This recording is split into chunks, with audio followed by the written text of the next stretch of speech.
할렐루야 할렐루야 할렐루야 할렐루야 할렐루야.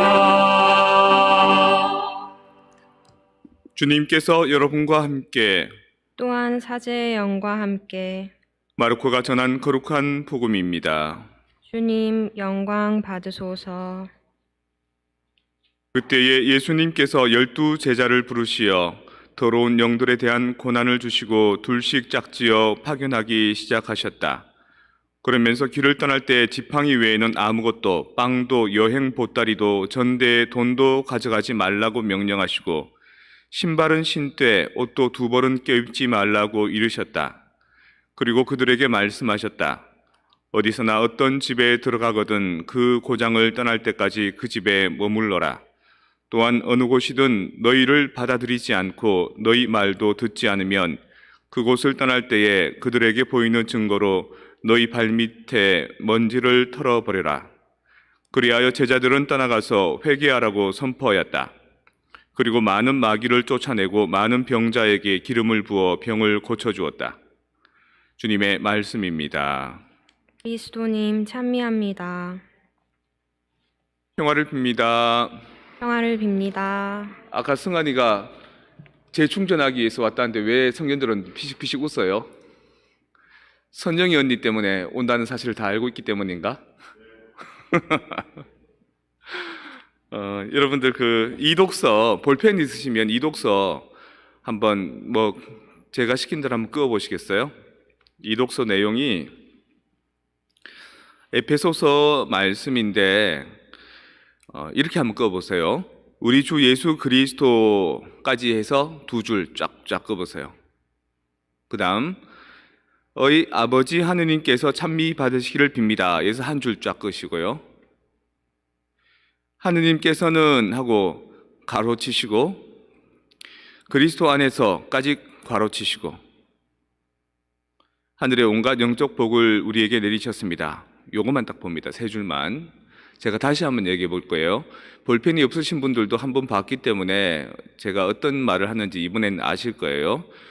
우리 주 예수 그리스도라고 바오로 사도는 예수 그리스도를 먼저 지칭하고요. 근데 예수를 그냥 예수 이렇게 안 부르고 예수 그리스도라고 부르는 것은 예수는 그리스도이십니다 라는 신앙 고백입니다. 예수님은 메시아이십니다, 구세주이십니다를 바오로 사도가 고백하는 거예요. 사울이었던 바오로가. 이제는 그에게는 그리스도도 예수님도 그리스도라는 뜻이죠. 그리고 예수님과 하느님과 관계가 어떠냐면 예수 그리스도의 아버지 하느님께서 예수님은 하느님의 아들이라는 고백인 겁니다. 우리가 성호 끌 때 성부와 성자와라고 끊잖아요. 바로 이걸 말하는 겁니다. 하느님과 예수 그리스도의 관계를 고백하는 거예요. 그리고 예수님이 바로 구세주 그리스도이시다라는 걸 고백하는 겁니다. 이 짧은 마디가. 하느님 아버지께서 찬미 받으시기를 빕니다. 사도 바오로는 유다교의 교육을 받은 사람이기 때문에 하느님께서, 야훼 하느님께서 우리의 아버지시다라는 신앙을 갖고 계신 건데 자기가 믿고 있는 신앙 플러스 예수님이 바로 하느님의 아들이다라는 고백까지 하는 거죠. 그리고 하느님께서는 아까 괄호했는 게 그리스도 안에서잖아요. 그리스도 안에서는 빼버리고 하느님께서는 하늘의 온갖 영적인 복을 우리에게 내리셨습니다. 하느님께서 우리에게 복을 내리신다는 겁니다.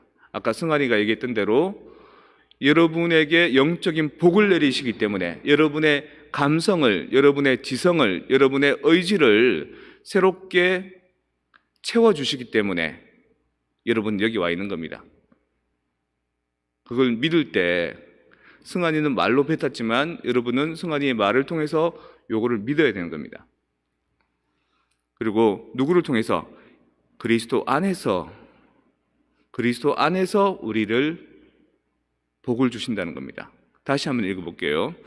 우리 주 예수 그리스도의 아버지 하느님께서 찬미 받으시기를 빕니다. 하느님께서는 그리스도 안에서 하늘의 온갖 영적인 복을 우리에게 내리셨습니다. 자, 이해 가십니까? 우리와 예수 그리스도와의 관계, 예수 그리스도와 하느님과의 관계, 그리고 그 하느님께서 내리시는 우리에게 내리는 복의 은총의 관계가 이런 구도로 되어 있는 겁니다.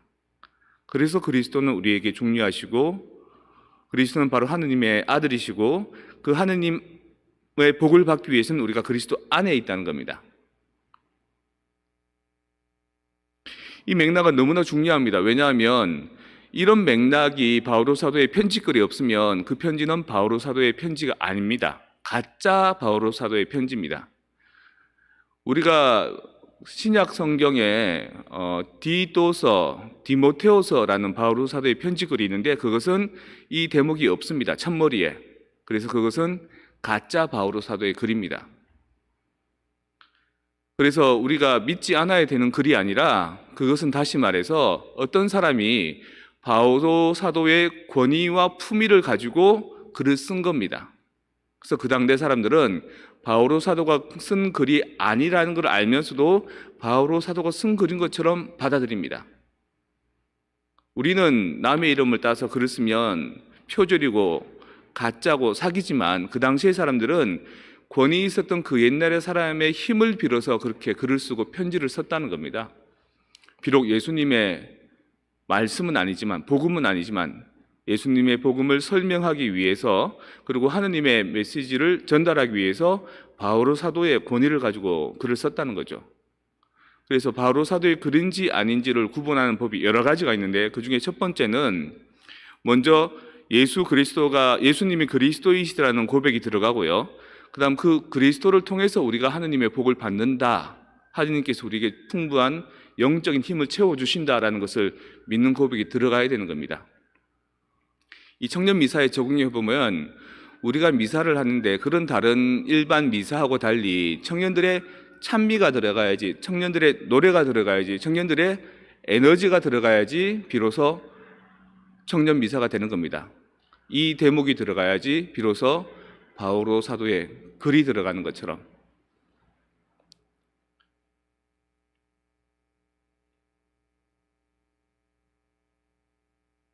오늘 7시 반부터 햇볕이 쨍쨍 내리쬐기 시작했습니다. 보통은 아침에 좀 흐리다가 시원하다가 10시쯤 넘어가면 해가 떼약볕이 내리죠. 아니면 10시 지나가도 11시, 12시 돼서야 해가 뜰 때도 있습니다. 볕이 들 때가. 근데 오늘은 7시 반부터 뜨거웠습니다. 더웠습니다. 한국도 지금 이제 장마가 끝날 즈음, 그리고 이제 본격적인 더위가 될 즈음이랍니다. 한 1, 2주 지나면 아이들 방학하고 이제 여름 휴가가 막 시작할 타이밍인 거죠. 미국 특히 캘리포니아는 한 5월 달부터 더웠어야 되는데 이상 기온 때문에 어제 오늘 바짝 덥습니다. 해가 안 떠도 공기가 훈훈하니 덥습니다. 이렇게 지구가 한 5, 6, 7월, 8월 더워지는 때를 여름이라 그러죠. 썸머라 그러죠. 여름이 오는 이유를 과학자들이 살펴봤는데 그 이유가 태양을 중심으로 지구나 다른 타 행성들이 도는데, 태양계가 도는데 완전히 동그랗게 돌지 않더라는 겁니다. 길쭉하게 돌더라는 겁니다. 그래서 길쭉하게 돌기 때문에 좀 멀리 떨어져 있을 때는 빛과 멀리 떨어져 있기 때문에 태양열을 덜 받기 때문에 그때는 겨울, 가까이 붙으면 태양열을 많이 받기 때문에 여름. 그런데 지구가 자전을 할 때 정확하게 이렇게 한 축으로 안 돌고 약간 비뚤어진 15도 비뚤어져서 돌기 때문에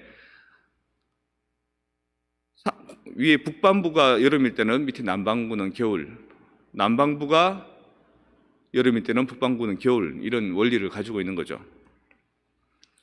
왜 지구가 동그랗게 안 도느냐?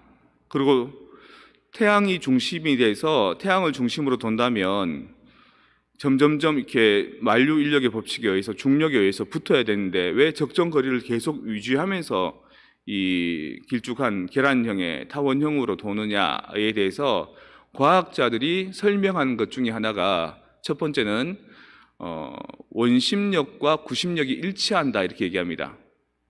뭔가를 이렇게 빙빙빙빙 돌리면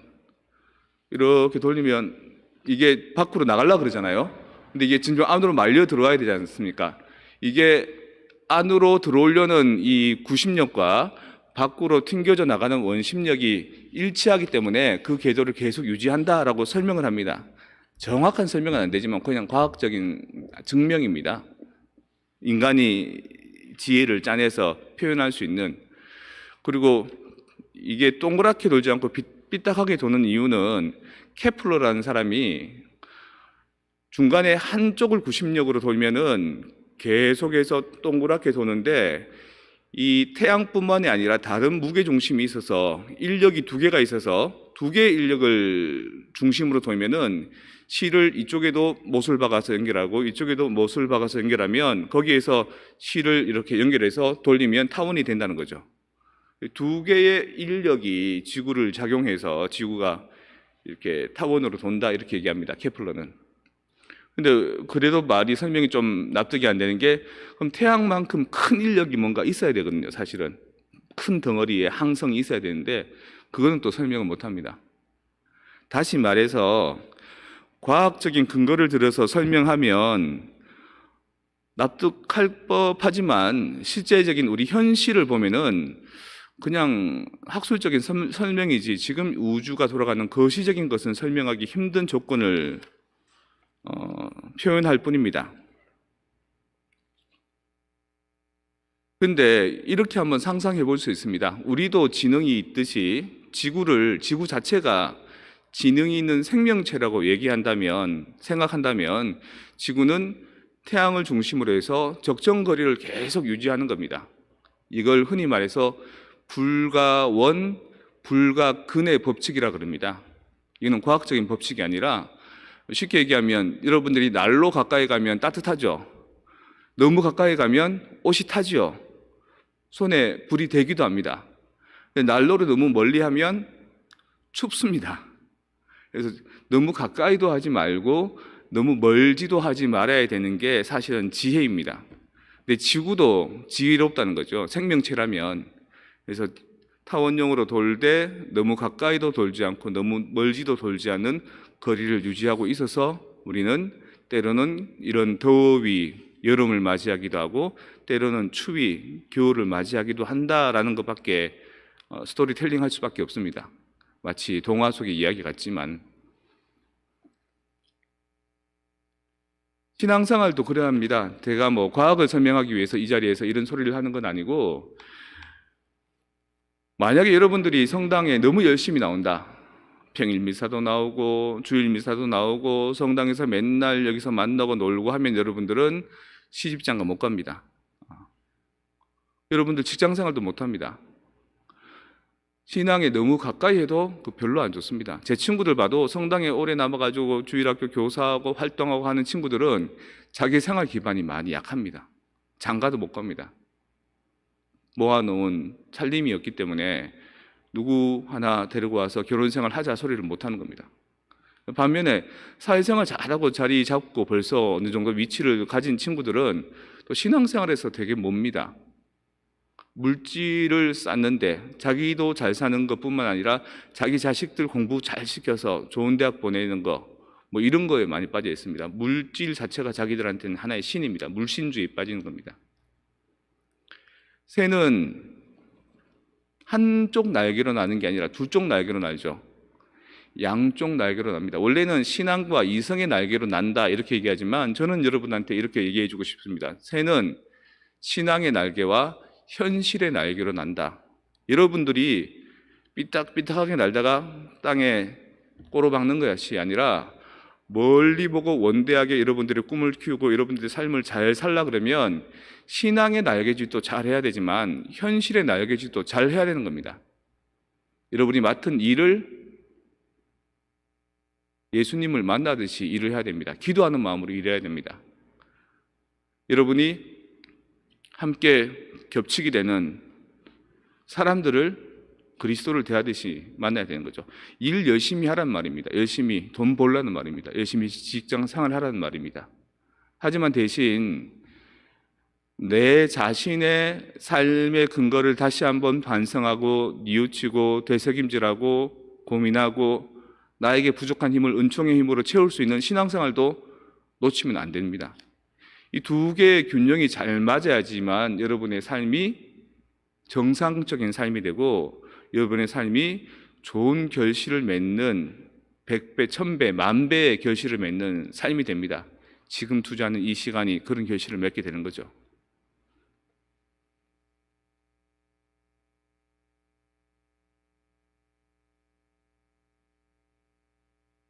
성당에 와서 마음이 편안하고 기분이 좋고 뭔가 재충전이 될 것 같은 건 좋은데 그게 너무 좋으면은 바깥 일을 못하고 또 바깥에서 뭔가 출세하기 위해서 입신양명하기 위해서 바깥 세상만 계속 집중하고 나를 바라볼 수 있는 꼭 천주교 성당이 아니라 내 내면의 것들을 반성하고 묵상하고 되새김질하고 올바른 양심을 다시 반성할 수 있는 시간이 없으면 너무 물질에만 빠지는 속물이 되어버리고,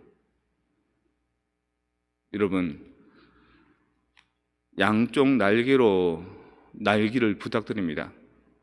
그리고 양쪽 날개로 날 때 제일 첫 번째 해야 되는 것은 우리 주 예수 그리스도이신 그분 안에서 하느님의 축복을 가장 가득히 받는 것이 제일 중요합니다.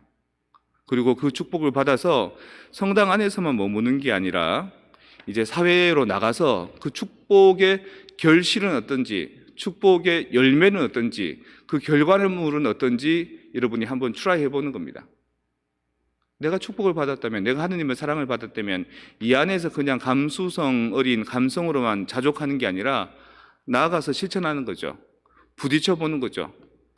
나하고 코드가 안 맞는 사람도 예수님께서 십자가에 못 박히셔서 희생했던 마음으로 그들이 박는 못질에 내가 한번 놓아 보는 거죠.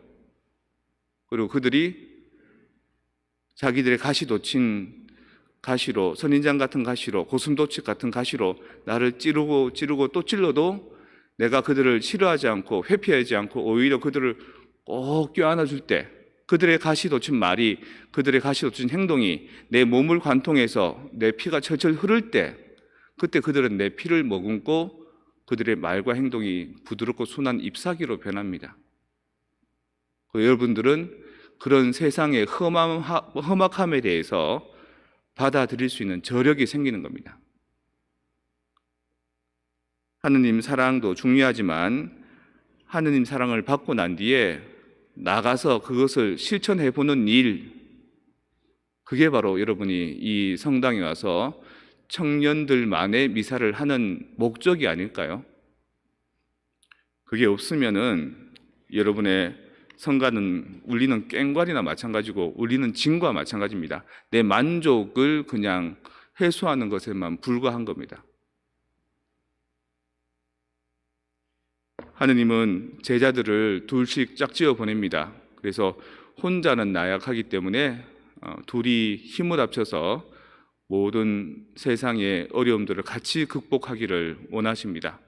그래서 여러분들도 세상에 나가서 힘들 때마다 청년들끼리 서로 삶의 복잡함을 나누고 거기에서 내가 이렇게 대처했더니 이런 반응이 오더라, 이건 어떻게 생각하니, 나는 이렇게 살았다라는 그런 나눔도 좀 나누면서 여러분 내면 안에 들어있는 가장 올바른 바른 양심, 그리고 여러분 안에 교육받고 여러분이 지론으로 갖고 있는 그 올바른 의지, 이것이 손상되지 않도록, 이것이 훼손되지 않도록 옳다면 나아가는 겁니다. 여러분이 옳게 나아가면 다른 사람들도 같이 가는 겁니다. 유고하면 위고하는 겁니다. 하지만 내가 신앙 안에서 그저 마음만 따뜻하고 하느님이 나를 사랑해 주시는 것만 느끼면은 새장 안에 들어있는 새와 마찬가지입니다. 날개 활짝 펴십시오. 날개 활짝 펴셔서 주변 사람들은 누군가가 욕하고 흠하고 누군가가 짓밟고 누르면은 무너지고 마는데 어떻게 너희들은 그럼에도 불구하고 그것을 더 좋은 기회로 여기고 자기 개발을 하고 자기 반성을 하고 더 큰 성공을 이루는지 궁금해하고 신기해할 정도로 여러분들의 삶을 증거하시기 바랍니다. 그럴 때 여러분의 삶이 예수 믿으세요, 성당 다니세요 안 해도 사람들이 여러분의 사랑의 증거를 보고 하느님을 알게 되고 예수 그리스도가 좋은 분이심을 알게 됩니다. 여러분은 성가 부르고 노래하다 보면 다 잊을 수 있겠죠. 그건 잠시 그냥 좋은 겁니다. 하지만 그것이 진정 좋으려 그러면 나아가서도 그것이 에너지원에 대해서 그렇게 살아가고 있는지 지금 이 순간 한번 곰곰이 생각해 보십시오. 그 곰곰이 생각하는 것을 머릿속으로만 생각하는 것이 아니고 주님, 제가 어떻게 살고 있습니까? 라고 한번 기도해 보십시오. 이 독서와 복음의 묵상글을 듣고 난 뒤에 예수님의 성체를 받아 모시고 난 뒤에 그럴 때 그 영적인 힘이 내 안에서 녹아내려서 여러분이 또 일주일을 살 때 큰 자양분이 되고 큰 에너지원이 되는 겁니다. 그게 없었다면 지금까지 한 것은 잘못된 신앙생활. 지금부터는 그러한 영적인 메커니즘과 사회적인 메커니즘을 잘 발휘할 수 있는 양날개, 지금부터 날개짓 활짝 펼치셔서 누구보다 더 멀리, 누구보다 더 높게 날아가는 우리 아미쿠스 청년들 되시기 바랍니다.